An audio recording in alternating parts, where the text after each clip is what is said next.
Every time I tried to declutter, I got stuck.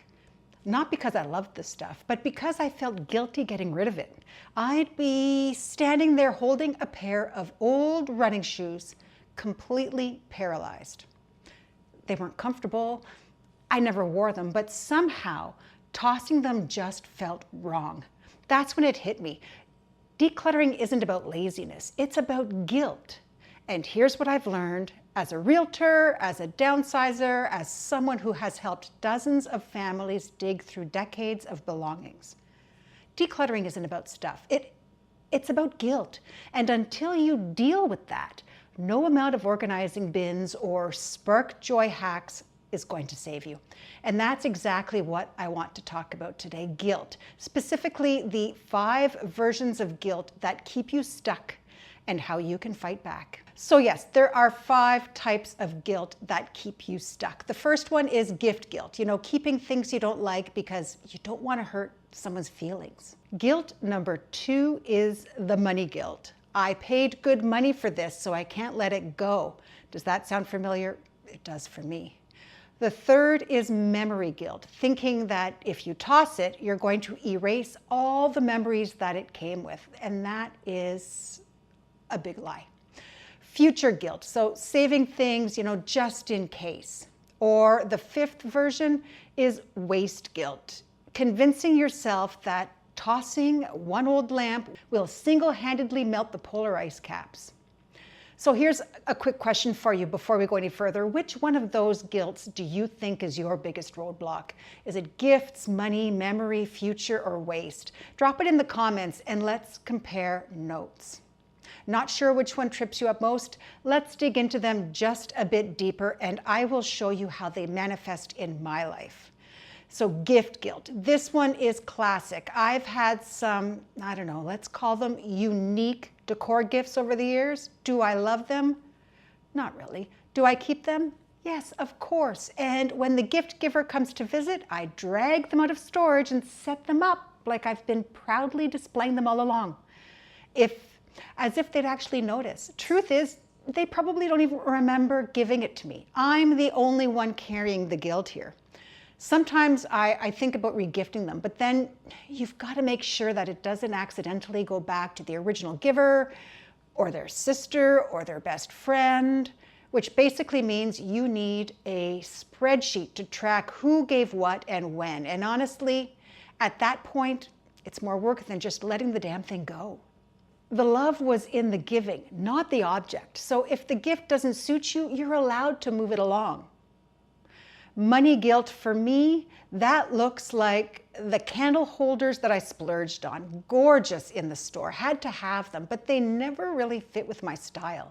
Instead, they just kind of get shuffled from corner to corner, collecting dust and whispering, "You paid too much." I mean, we all have those home sense, spur of the moment purchases. Something that felt like a quick pick-me-up, but once you get it home, it just doesn't look right, doesn't feel right, and really never gets used. Those are the money guilt traps. The truth, the money's already gone. It's gone. Keeping the candle holders isn't going to refund me. What I really bought was the lesson to stop impulse buying decor that doesn't actually work in my home. Let's talk memory guilt. Here's a different story. My leather club chair. We shopped for weeks to find them, sat in dozens before settling on the ones. They were perfect. They came with us from our first house to the house we're in now. We fed our babies in those chairs, opened Christmas presents on them. They've got paint marks from kids' art projects. Those chairs were a part of the family, but now they're looking pretty beat up. The cats have shredded them. They're too worn to really look nice, and they don't fit the style anymore. I can't keep them out of guilt, but I also can't deny how much life happened in them.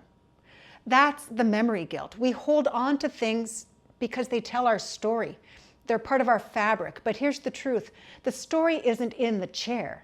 It's in the life we lived. Those memories stay even if the chair goes. Future guilt. Now that one is in all those someday items, the stuff that whispers, "Don't get rid of me, you're going to need me one day." For me, it's been jeans, you know the ones, they're a little snug, but if I just lose 5 pounds, they are going to be perfect. Spoiler, I'm not losing the 5 pounds. And every time I put them on, I feel uncomfortable, a little defeated, and not good. But do they still hang in my closet? Of course, because in my head, one day they're going to magically fit like a glove. Here's the truth, they don't motivate me. They don't inspire me. They just make me feel bad. And keeping them doesn't change the fact that life is happening in the body I have now, not the someday body that I imagine but isn't coming. And it's not just jeans. Future guilt shows up in hobbies too. Every season has its trends: scrapbooking, crochet, DIY, everything. And every one of those comes with a truckload of supplies, expensive supplies. So now entire rooms are filled with craft stashes that aren't being touched, but we keep them because maybe I'll start that up again. The problem is most of it never gets used.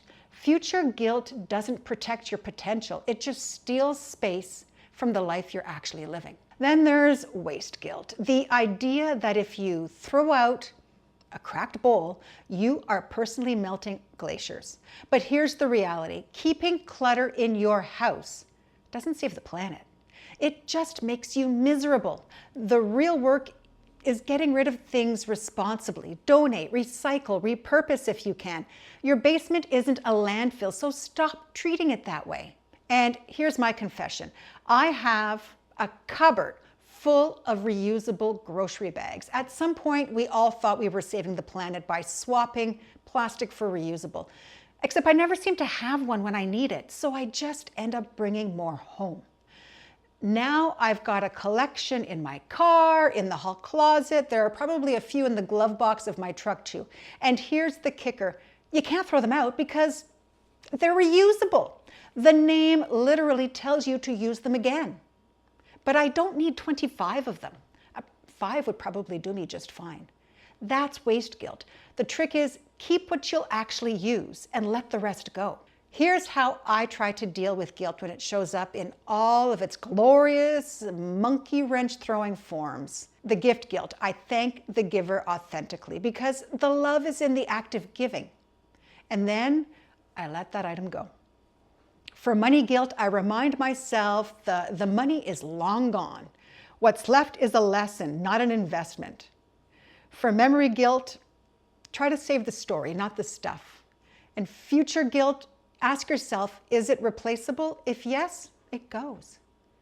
And for waste guilt, guide it to its next home, but stop using guilt as an excuse to hang on to clutter. Decluttering isn't proof you're wasteful or ungrateful. It's proof you're human. Letting go isn't about being ruthless. It's about making space for the life you're living right now. People change, lives evolve, and it's okay to let go of what no longer serves you so that you can make room for what will.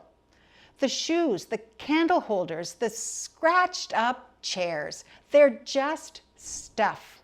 The love, the lessons, the memories, those get to stay. So tie up the donation bag before guilt talks you out of it.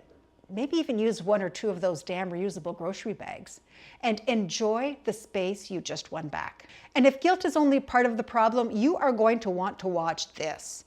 Decluttering's dirty secrets revealed, because guilt isn't the only thing that's keeping us stuck. I'll see you over there.